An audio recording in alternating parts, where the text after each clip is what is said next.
Dan orang kanker tuh, apa yang harus kita lakukan pada orang kanker? Gampang. Kalau itu bisa dikerjakan, efeknya memang luar biasa. Itu angka penyakit degeneratif pasti turun.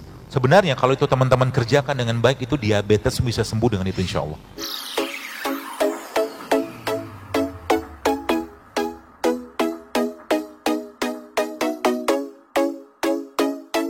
Jadi sebenarnya tubuh kita itu sudah disiapkan Allah untuk apa? Untuk recover sendiri, recover. Ya, syaratnya apa? Kasih dia bahan baku yang cocok. Jadi kayak orang kanker gitu kan. Orang kanker tuh, apa yang harus kita lakukan pada orang kanker? Gampang. Insya Allah gampang. Pertama, yakinkan dia bahwa dia bisa mati juga karena penyakitnya atau sembuh karena penyakit tadi, kan gitu. Jangan ketakutan yang luar biasa dengan penyakit. Sekarang banyak orang ketakutan dengan penyakit-penyakit berat. Padahal sebenarnya ya toh pasti akan mati juga kok suatu hari kelak, tenang aja, nggak usah khawatir.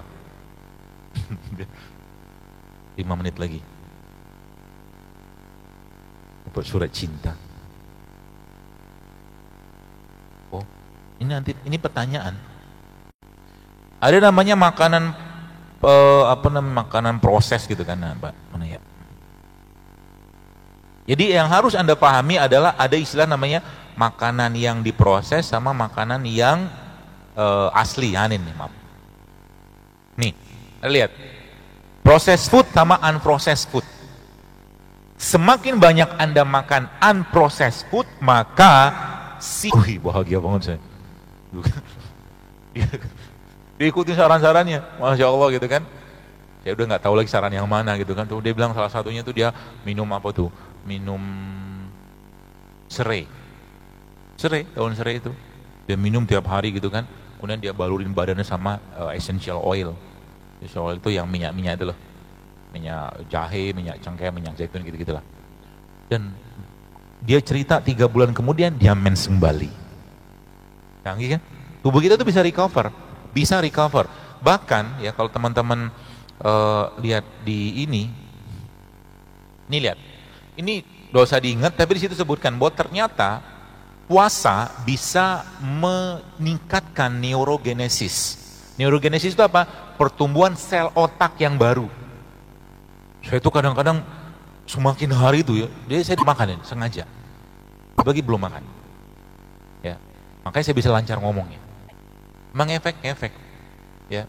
Ternyata kalau seseorang itu melaparkan dirinya, tapi minum tetap ya. Minum tadi banyak banget minumnya. Ya, apa yang terjadi? Fungsi kognitifnya akan meningkat. Jadi kita tuh blow on, kebanyakan makan sebenarnya. Bener. Susah mikir bahasa saya gitu lah, blow on bahasa gitu. Susah banget gitu kan? Gitu ya. Dan memang secara syar'i seseorang itu bisa turun imannya karena kebanyakan makan. Begitu, ya. Nah, barulah saya belajar. Oh ternyata Rasulullah itu mengajarkan hal yang banyak banget luar biasa sama kita semua teman-teman sekalian, dan ya kalau itu bisa dikerjakan, efeknya memang luar biasa. Ya, bahkan disebutkan itu puasa bisa memperpanjang life expectancy. Saya mungkin membayangkan kalau penduduk Indonesia ini 250 juta lah katanya ya. Itu 50 juta aja puasa Senin Kamis, puasa Ayyamul Bid, itu angka penyakit degeneratif pasti turun. Betul? Baru aja puasa sehari Senin, tiba-tiba bubur ayam lewat, nasi goreng lewat. Lah, sudah ada 1.700-an tuh yang postingan di situ. Itu cara paling gampang untuk sebenarnya kalau itu teman-teman kerjakan dengan baik, itu diabetes bisa sembuh dengan itu insya Allah. Karena itu saya pakai polanya, hashtagnya itu 7 Day Challenge JSR sebenarnya. Itu saya pakai polanya dari satu buku yang saya baca, karangan 2 dokter Amerika. Dia cerita tentang ternyata diabetes itu bisa sembuh dengan puasa. The longer, dia bilang, semakin lama Anda berpuasa, semakin bagus badan Anda. Canggih banget.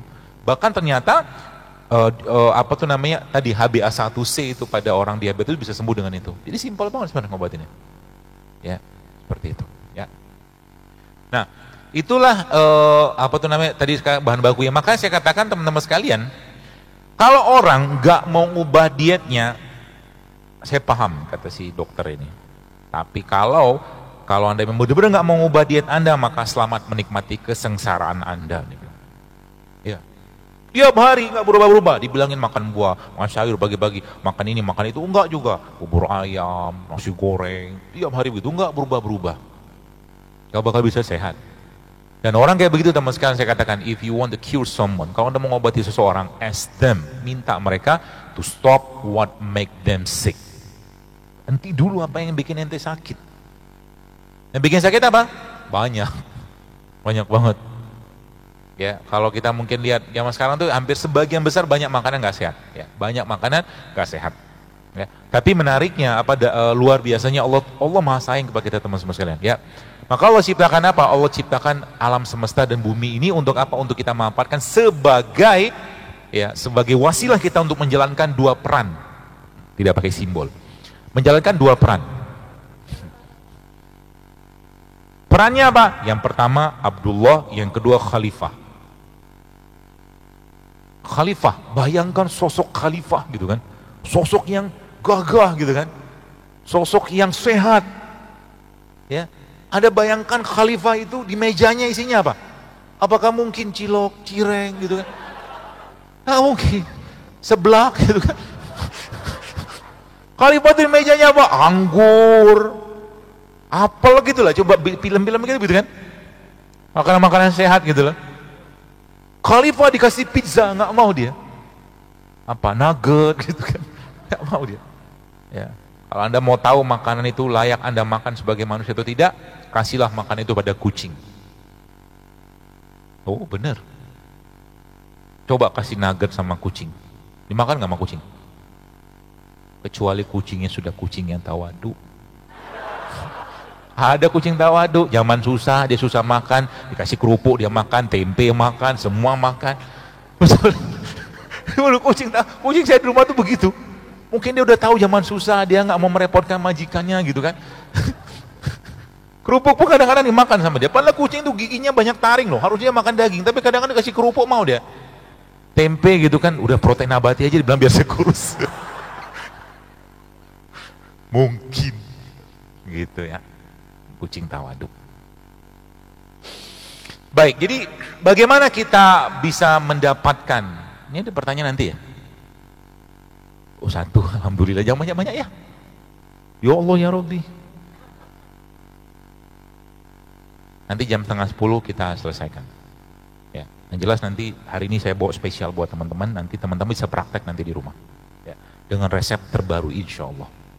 Baik, jadi kita butuh apa? Kita butuh bahan baku. Bahan baku itu dapatnya dari mana? Dari antioksidan. Ya, makanya ada kita kenal namanya high enzyme food. Ya, kalau teman-teman lihat situ ada apokat, ada pepaya, ada nanas, ada timun, ada garlic, ada kelapa. Udah pernah nyobain belum susu kelapa? Santan. Coconut milk kalau orang barat bilang. Ya, kemudian ada flaxseed, ada spirulina segala macam banyak. Nah, ternyata kata kuncinya adalah semakin Anda mengasup diri Anda dengan enzim. Dengan apa? Enzim, maka tubuh Anda akan tiap hari akan sehat luar biasa. Nutrisi yang kita makan tidak akan bisa kita olah kalau seandainya kita nggak ada enzim. Ya. Dari mana enzim itu berasal? Ya, dari apa yang Allah tumbuhkan di atas bumi kita ini. Dan salah satu itu ya adalah yang ada di sini ya sebenarnya ya. Jadi atau disebutkan hadis Nabi SAW. Ya, saya kemarin masya Allah dapat ilmu yang luar biasa dari seorang yang luar biasa. Ya, beliau peneliti ya dan banyak penelitian beliau itu sudah masuk indeks internasional. Skalanya skala nomor 1. Dan subhanallahnya ternyata dia meneliti semuanya produk-produknya Allah kalau bahasa saya gitu. Ya, produk Allah itu apa? Produk yang nggak pakai kemasan, tumbuh di tanah, dapat sinar matahari. Ya. Berarti beras atau dan tanpa pengolahan ya, tanpa pengolahan. Jadi kalau Anda lihat misalkan teman-teman lihat apa itu namanya? Nasi putih. Nasi putih itu produk Allah nggak? Iya. Awalnya, tapi diolah kan, diputihin, dikasih pewangi gitu kan. Kan gitu. Di setiap pengolahan pasti akan menguras itu. Makanya saya sampaikan kalau Anda mau dapat buah yang bagus, maka makanlah buah langsung dari pohonnya. Itu buah yang terbaik. Kalau Anda pengen dapat ikan yang baik, maka makan ikan yang Anda ambil dari air, tok tok tok tok, Anda masak. Nah begitu emang. Dan ikan itu, ya sebenarnya ikan atau makanan yang protein tinggi, saya baru dapat ilmunya lagi nih, ternyata subhanallah, ikan itu bisa diolah, jadi ketika kita goreng ikan, sebenarnya sudah mulai terjadi denaturasi protein. Kita goreng ayam, denaturasi protein. Denaturasi apa? Browsing aja. Proteinnya rusak, sebagian.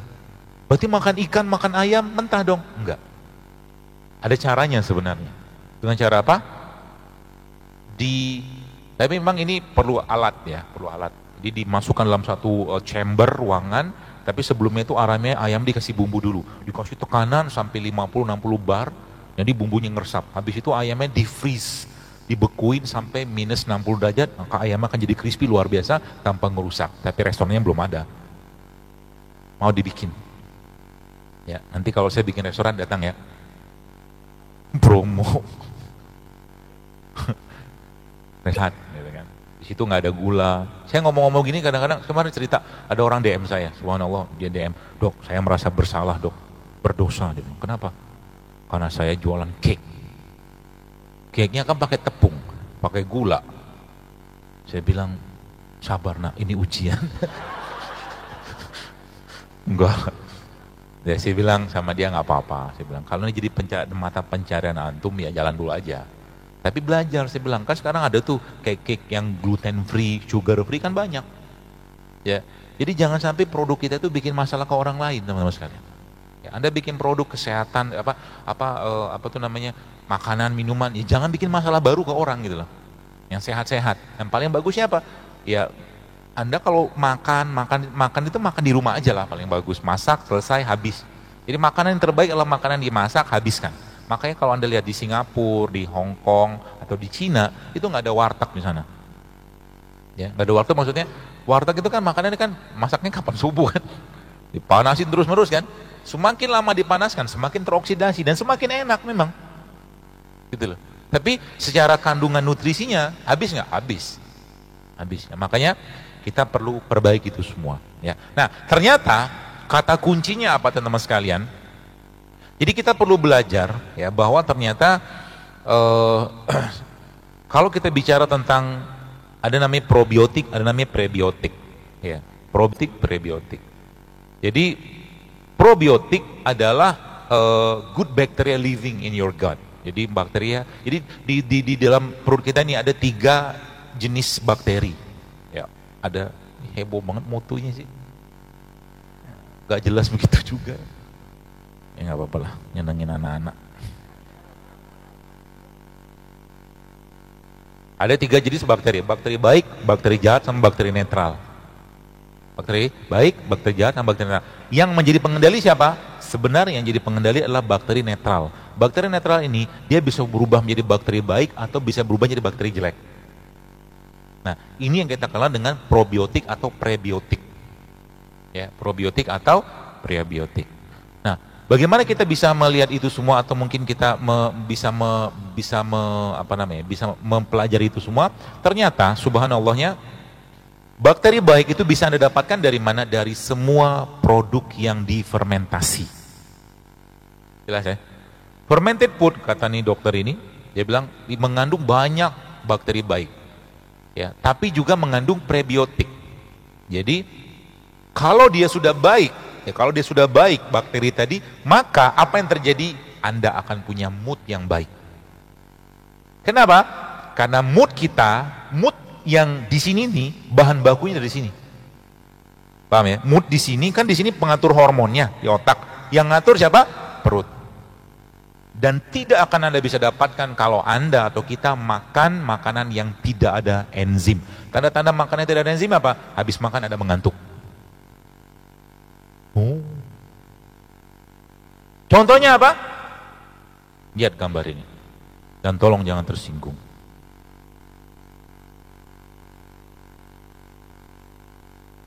Kenapa Anda habis makan ini Anda mengantuk?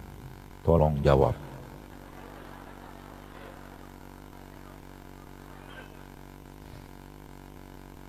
Dipoto juga, la ilaha illallah. Apa maksudnya? Biasa aja, tinggal ada browsing di Google, nanti ketemu apa? Nasi Padang gitu, selesai. Murid-murid. dikit-dikit putu. Sekarang saya tanya, kenapa dia bikin ngantuk? Karena nggak ada enzim. Jadi kalau Anda makan sesuatu nggak ada enzim, maka tubuh Anda kerja keras. Untuk apa? Untuk ngolahnya. Kalau udah untuk ngolahnya kerja keras, apa yang terjadi? Kalau tubuhnya punya enzim, kalau nggak punya enzim, apa yang terjadi? Tolong istirahat dulu ya. Paham ya? Makanya tidur adalah waktu terbaik untuk mengistirahatkan enzim. Tidur yang paling baik itu mengistirahatkan enzim kapan? Tidur siang, tengah hari. Jam berapa? Jam 11 atau setengah 12 menjelang setengah jam menjelang zuhur. Yang orang-orang barat nyebutnya power nap. Lihat aja di browsing, power nap. Yang Nabi kita, Rasulullah SAW menyebutnya apa? Qailullah. Ada perusahaan, katanya beberapa perusahaan di Jepang itu di Jepang apa mereka, saya lupa. Itu ternyata mewajibkan karyawannya tidur siang. Tapi yang nggak bangun, jangan lama-lama pula tuan. Ya, setengah jam saja, 15 menit cukup. Ya, nggak usah lama-lama. Gitu teman sekalian ya. Jadi tidur siang itu berapa lama? 15 menit, 30 menit. Ya, jadi kajian seperti ini sebenarnya kurang bagus. Kenapa? Karena Rasul tidurnya pada Isya. Sekali-sekali sih boleh. Jadi makan itu kapan paling baik? Waktu matahari terbit dan sebelum matahari tenggelam. Itu makan yang terbaik. Perbaiknya lagi kapan? Antara jam 12 sampai jam 3 atau jam 4 sore. Berarti makan sarapan itu tidak baik? Tidak baik, karena secara sainsnya saat itu hormon lapar kita paling rendah. Gitu. Makan kapan? Sahur, jam 4. Masih ada hormon laparnya. Kan dibiarin tet. Makanya menu Mediterranean itu biasanya makannya jam 12 sampai jam 3 atau jam 4. Jadi makannya berapa kali? Sekali saja sehari, tapi makannya bergizi.